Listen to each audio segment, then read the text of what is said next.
As adversidades climáticas que têm permeado principalmente o centro-norte do Brasil, pela ausência de chuvas, pelas altas temperaturas, são sempre muito repercutidas entre o mercado de grãos, para soja, para milho verão, mas elas também impactam muito agressivamente as pastagens, têm impactado muito agressivamente esse ano e tem sido um dos pontos de atenção no mercado do boi gordo. Algo que a gente vai tratar agora é entender melhor como é que tudo isso está acontecendo e, claro, os demais fatores que estão aí permeando este mercado nesse início de semana, nessa segunda-feira, conversando com o analista de mercado da Datagro, o Guilherme Yankee, que já está conosco nessa segunda-feira. Guilherme, bom dia, seja bem-vindo. É um prazer recebê-lo mais uma vez aqui no Notícias Agrícolas.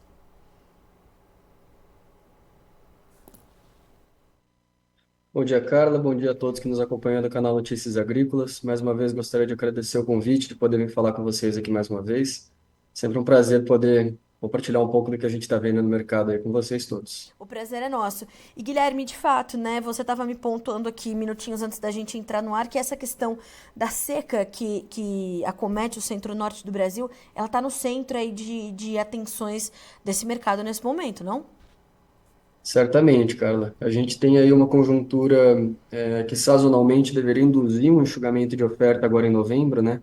É a chegada da famosa estação de monta, então é um período em que começa a chover um pouquinho mais, tem um pouco mais de pasto disponível aí para o produtor. E aí começa-se a reter matrizes, touros aí para reprodução de bezerros, que vai ocorrer ali até mais ou menos março, que é quando a gente faz a típica desova de matrizes que não foram emprenhadas aí. O problema é que esse enxugamento sazonal de oferta não está ganhando tração como a gente espera, né? Como a gente viu em todos os últimos anos. Boa parte disso é o reforço da seca. A gente trouxe até uma informação bem interessante sobre os abates inspecionados federalmente, são dados preliminares ainda, né? Tudo dado oficial do mapa ou do IBGE, a gente costuma combinar os dois aqui para fazer essa análise, e aqui fica bem claro, o aumento de oferta em novembro, que é um mês que não é tradicionalmente tão ofertado quanto é outubro, quanto é a saída do gado de safra de pasto ali no início do ano, ou quanto é maio também, que é o primeiro giro de confinamentos, se a gente for pegar por estado, vou listar aqui Bahia, Rondônia, Tocantins e Mato Grosso. Todos esses estados tiveram entre 28% e 71% quase de aumento no abate de novembro desse ano em comparação com novembro do ano passado. Isso prova que realmente tem um reforço a mais até do que deveria desse aumento de estoque de gado que a gente viu dos últimos anos, né? Uma coisa a gente sabe, é um momento de bastante oferta induzido pelo ciclo pecuário, então ainda tem muito estoque de gado, a gente realmente viu muito bezerro nascer nos últimos anos, mas esse tipo de aumento, que chegou aos 70,9% no estado da Bahia, prova que existe sim um ruído de seca bastante significativo. E a gente vê isso também nas nossas próprias escalas de abate, aqui no indicador do boi da Tagro, tudo dado primário, e nessa mesma linha, o que a gente está vendo são escalas alongadas, principalmente nessas praças do Centro-Norte. Vou destacar aqui novamente o Mato Grosso, o Pará, que são praças aí que têm 19,8 dias corridos de escala no Pará e 24,4 dias corridos de escala no Mato Grosso. Nesses dois casos, são estados que dependem mais de pasto do que estados como São Paulo, ou até Goiás em alguns momentos, e prova aí que realmente a gente tem passado por semanas bastante ofertadas em termos de fluxos de animais terminados para abate. Mas a questão é que o preço não cai, o preço está bem equilibrado, e acho que esse é o grande alento, né? Mesmo a gente vendo uma pressão de oferta evidente, muito induzida por essa seca no centro-norte, os preços não têm retraído. Isso é um ótimo sinal de que a conjuntura se mostra bem mais equilibrada do que estava ao longo do ano, especialmente ali em agosto, que a gente viu o preço cair de uma vez e bastante, né? Guilherme, o que tem sido o fiel da balança para promover esse equilíbrio, né? Você falou, é uma semana ainda bastante ofertada, são semanas bastante ofertadas, mas os preços não cedem. O que está segurando os preços nessa contrapartida? Acho que o bom ritmo de escoamento das exportações é um argumento primário sempre bem importante. Deu ali as suas pequenas quedas em volume ao longo do ano, tem uma dificuldade de preço de exportação ainda bem latente, mas o que importa nesse sentido aqui, nesse momento que a gente está vendo, é que os volumes estão bem sólidos, né? Acho que agora em novembro a gente chegou a superar os 25% de aumento no volume embarcado, se eu não me engano, em relação a novembro do ano passado. Só isso já garante que não vai ter um excedente proporcional que a gente viu no ano passado de oferta aqui no nosso mercado interno. Mas mais do que isso, eu acho que o principal fiel da balança do que a gente vê no mercado hoje, certamente é um pouco mais o mercado interno. Além de a gente ter uma sazonalidade favorável ao consumo agora no final de ano, famosa construção dos estoques ali para as festas, né? O pessoal faz muito mais churrasco na época de Réveillon, Natal, férias escolares, são vários os fundamentos que ajudam a reforçar, até o próprio 13º salário também. Mas se a gente for olhar um pouco mais a fundo, no macroeconômico, tem sim indícios de melhora no ambiente. A gente tem uma situação de renda da população já mais favorável, finalmente voltando a crescer a níveis pré-pandêmicos, isso é bem positivo para sustentar o consumo de carne bovina. Tem ainda o preço de todas as carnes e até de mais produtos e alimentos na cesta do consumidor pesando um pouco menos, comprometendo menos da renda média da população. E no microeconômico, e aqui eu destaco, já estendendo um pouco mais até o início do ano que vem, a gente tem a carne bovina em níveis de competitividade muito atrativos em relação ao frango e ao suíno, vale para os dois casos aí. Se a gente puder estender isso aí também para o início do ano que vem, a própria curva futura da B3 já fala em milho a R$ 75 por saco entre março e maio do ano que vem. Se isso realmente ocorrer, tende a favorecer a priori mais a carne bovina, porque é uma proteína que, apesar de sim sofrer efeitos do repasse do milho à proteína, sofre de forma menos direta do que o suíno e o frango. Então, em um primeiro momento, isso deve favorecer ainda mais a retomada do nosso consumo doméstico, que tem sido o grande fiel da balança que evita aí que os preços caiam muito mais nesse cenário que ainda permanece ofertada, mas já está, como eu disse, bem mais equilibrado do que estava alguns meses atrás. Bom, eu ia te perguntar se a gente tem espaço, portanto, para que essas altas continuem. Me parece que a gente tem um fôlego ainda para os preços, portanto. Eu acredito que sim, cara. A gente pode sim ver os preços subirem um pouquinho mais aí, até porque se a gente viu um atraso no enxugamento sazonal de oferta agora, significa que a gente provavelmente também vai ver um atraso da saída de gado a pasto ali no início de 2024. Acho que principalmente na transição do primeiro para o segundo trimestre, esse pode ser um efeito mais perceptível. Se a gente combina isso a uma conjuntura que provavelmente vai reduzir ainda mais a intenção de confinamento e a perenidade da oferta ao longo de 2024, ou seja, a oferta vai ser mais concentrada em alguns momentos, isso indica que, em um primeiro momento, sim, os preços têm fundamentos que justificam um suporte mais sólido, assim, né? Existe bastante, vários motivos para que isso aconteça. A questão ainda existe uma pressão de oferta. A gente está vendo isso agora. Entende-se que a seca e o embargo do primeiro semestre da China podem ter acelerado um pouco a liquidação dos nossos estoques, mas a conjuntura como um todo é mais de equilíbrio do que realmente de viés de alta, como aquela coisa que a gente viu entre 20 e 21. Ainda tem bastante gado no mercado e a demanda, apesar de mais construtiva, não está aquela coisa pujante como estava no passado. Eu vou colocar aqui como fator limitante desse potencial de alta, principalmente a ponta exportadora externa, né? A gente viu hoje várias notícias aí circulando no mercado da primeira deflação anual na China desde a primeira onda de Covid, e antes disso, desde a crise de 2008 ali. Então, Confere. mostra o Sim, quanto a economia chinesa está hesitando em ganhar tração no ritmo de crescimento. sim. E isso implica que, de uma forma ou de outra, a gente pode enfrentar alguma limitação. Por isso, eu coloco de forma um pouco mais equilibrada e não tão viés de alta como a gente viu alguns anos atrás. Mas a gente deixou para trás, de fato, esse 2023 que marcou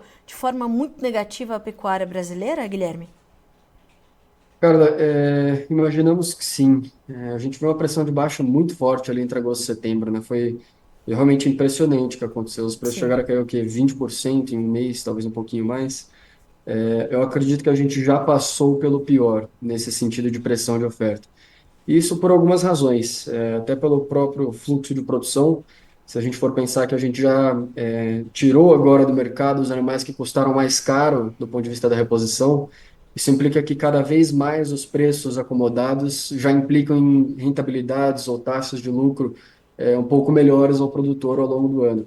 Então, acredito que o pior como um todo, levando a conjuntura de fluxo de produção, de pressão de oferta, ao que tudo indica, já passou sim. Até porque a gente teve também, como eu comentei um pouquinho anteriormente, o reforço de liquidação do rebanho, vindo tanto do primeiro semestre do embargo, que ajuda a reforçar a liquidação de matrizes, principalmente, quanto desse segundo agora, que marcou a liquidação geral de estoques, né? A gente teve abate recorde em agosto e setembro, provavelmente vamos ter um abate muito robusto agora no último trimestre também, a julgar pelos números preliminares do mapa aí, renovação de máxima de 5 anos para todos os abates cefados de outubro, novembro, e aí com esse reforço todo de muito gado sendo abatido no Centro-Norte, que são as principais áreas de cria hoje do Brasil, que mais crescem nessa linha.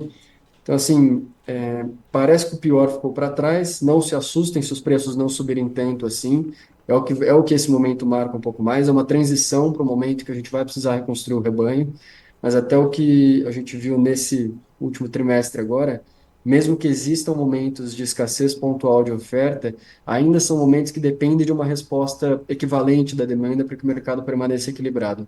Então, contem mais com a nossa demanda interna ganhando protagonismo e pensando que ainda que exista um momento de mais oferta, aparentemente é isso que vai segurar um pouco os preços nesse momento, né? Isso que torna a conjuntura mais construtiva e equilibrada aqui na nossa visão da Datac.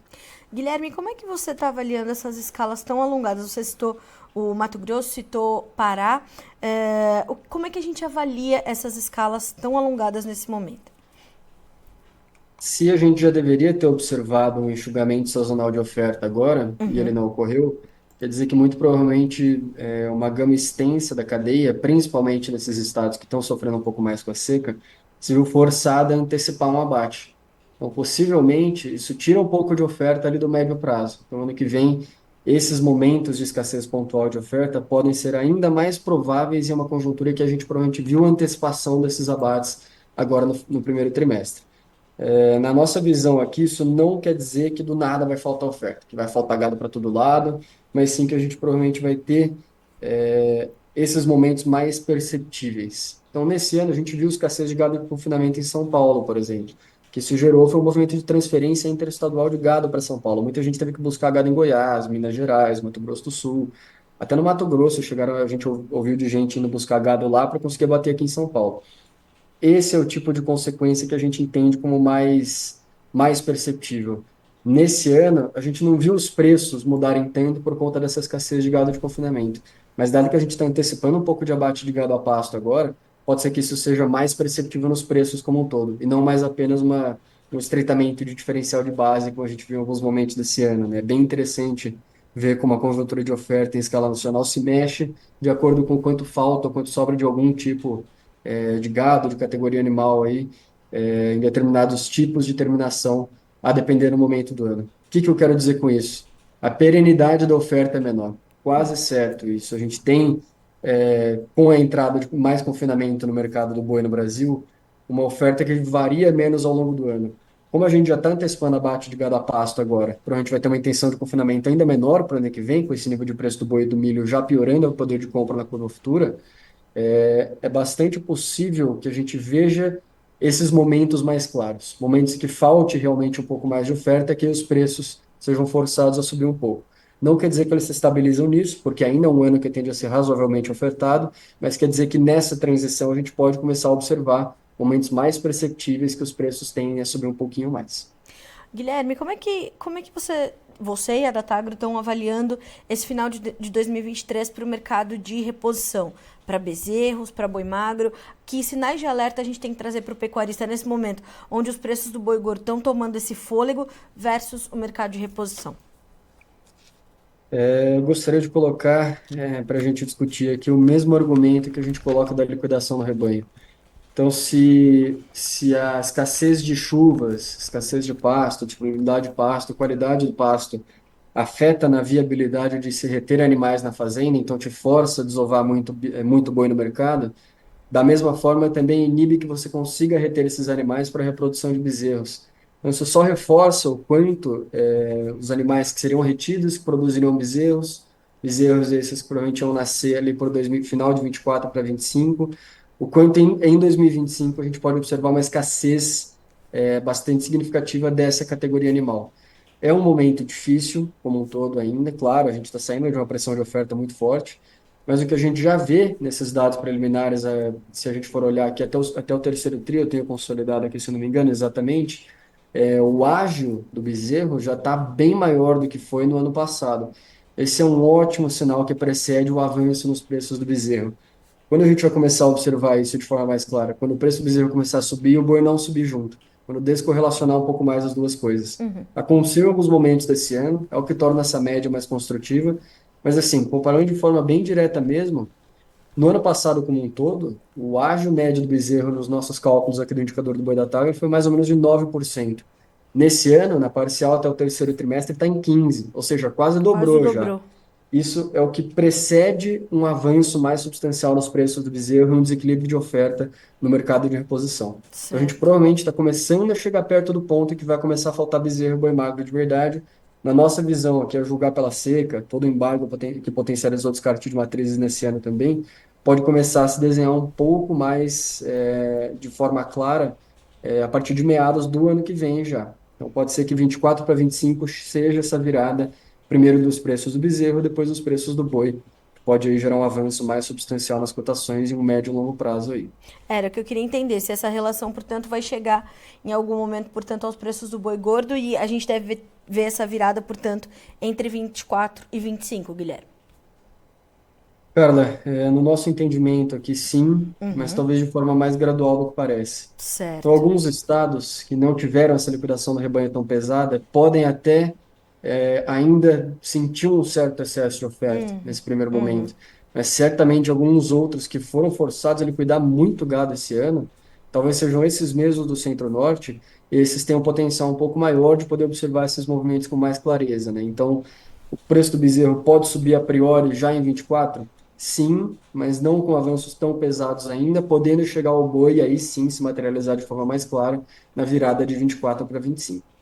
Guilherme, alguma orientação final para os pecuaristas que estão nos ouvindo para a gente começar essa semana? Alguns outros pontos de alerta? A gente vê a B3 subindo, né? Começando bem a semana, aí testando patamares melhores. Algum alerta específico, além desses pontos que nós já comentamos, para o pecuarista especificamente que está nos acompanhando? Carla, eu gostaria de sempre indicar que os produtores possam acompanhar aí todas as informações de mercado na plataforma do Indicador do Boi da Tagro, um aplicativo que pode se baixar aí tanto na Apple Store quanto no Android Store, qualquer uma das plataformas aí está disponível para download. Lá você consegue acompanhar de perto todos esses números de escala, preço, diferencial de base, prazo de pagamento, preços de insumos, preço de reposição, tudo que vocês puderem imaginar para dar esse suporte para tomada de decisão. Uma coisa que tem ficado clara é que o mercado está muito dinâmico, muito rápido. A gente viu os preços caírem 20% em um mês e subirem 20% no outro. Não tem como a gente conseguir ter uma previsibilidade boa desse tipo de coisa se você não acompanhar plataformas como a nossa, aqui do Indicador do Boi da Tagro. Dito isso, vários momentos esse ano foram observadas boas oportunidades de compra, boas oportunidades de venda também. Essa própria alta, que deu um certo fôlego agora no final do ano, mostra bem isso. E acho que também acompanhar os nossos conteúdos nas redes sociais também tende a ajudar bastante. Claro que é um momento ainda difícil, mas compre ao som das trombetas, venda ao som dos trovões, é o que eles dizem, né? Acho que é sempre uma ótima recomendação. A reposição já está um pouco mais cara no marginal, como mencionei nesse ágio do bezerro, mas ainda tem muito gado de reposição de alto padrão barato para comprar no mercado.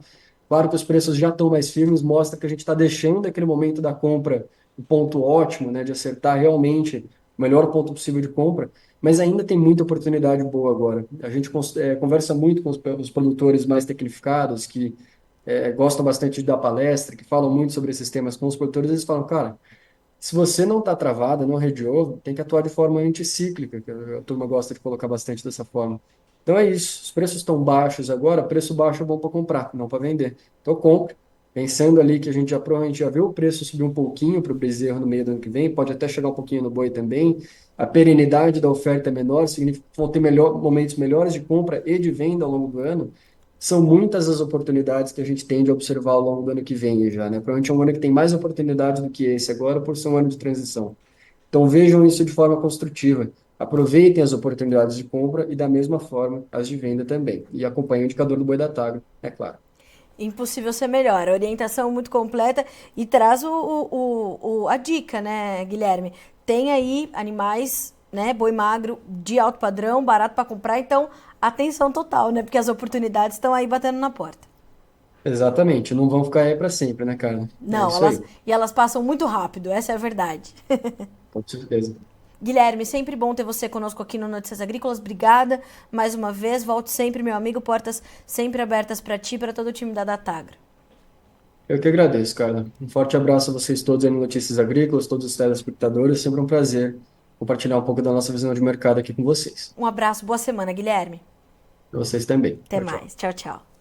Senhoras e senhores, Guilherme Yankee, que é analista de mercado da Datagro, para a gente trazer essas informações do mercado do boi gordo. Então, nós temos aí um momento de bons preços, preços com sinalizações ainda positivas. A gente, apesar de ter, né, um momento de oferta considerável, e aí a gente tem esses números dos abates que o Guilherme trouxe, são realmente bastante impressionantes, um aumento de até 71% em alguns locais do Brasil, em especial o centro-norte do país, em relação a novembro de 2022. Apesar disso, a gente está nesse momento de transição do mercado, os preços estão respirando, o fôlego veio, né, nesse final de 2023 para o mercado do boi gordo, boas oportunidades então para boi magro, alto padrão, bons preços para garantir aí o seu rebanho. Então, combinando todos os fatores, a gente está num bom momento. Então, a competitividade melhor da proteína bovina frente à carne de frango, carne suína, isso ajudando, bom momento das nossas exportações, e apesar das escalas bastante alongadas, então a gente tem um bom ritmo ali de demanda, melhor do que em meses anteriores. Isso tudo vai se combinando para dar esse bom momento, portanto, para os preços do boi gordo, com sinalizações importantes para 2024 também, e mais do que isso, as sinalizações para virada de 24 para 25 no mercado de reposição, quando a gente começa a ter talvez uma oferta, né, um pouquinho mais ajustada de bezerros, principalmente. Então, acompanhando, ficando de olho, como o Guilherme falou, acompanhar as informações de mercado, fazer boas estratégias, se não está trabalhando redeado, trabalhar de forma anticíclica e capturando as oportunidades aí que o mercado lhe oferece. Vamos ver como é que estão os preços na B3 nessa segunda-feira? Números na sua tela para a gente acompanhar junto. Dezembro, R$ 248,50 por arroba, uma alta de 0,6%, né, arredondando. Janeiro, 0,68% de ganho para R$ 249,95. Vamos buscar os 250 de novo, né? O fevereiro, R$ 249,70, uma alta de 0,28%. Março, R$ 249,55, sobe 0,1%. Preços em alta na B3, como eu já havia dito no início do nosso boletim. O indicador CPEA, fechamento da última sexta-feira, alta de 2,02% para R$ 247,95 por arroba. Lembrando que o indicador CPEA se encerra sempre ao final do dia e você vai ter esse número atualizado, mas assim que começou a semana, né, os negócios são retomados por indicador CPEA com esse fechamento do dia anterior, que no caso, sexta-feira, portanto, R$ 247,95, 2,02% de alta. Senhoras e senhores, a gente fica por aqui com este boletim, mas a nossa programação ainda tem muito a te trazer ao longo dessa segunda-feira para que você seja sempre o produtor rural mais bem informado do Brasil, porque o Notícias Agrícolas vai te garantindo sempre informações agro-relevantes e conectadas. Continue conosco.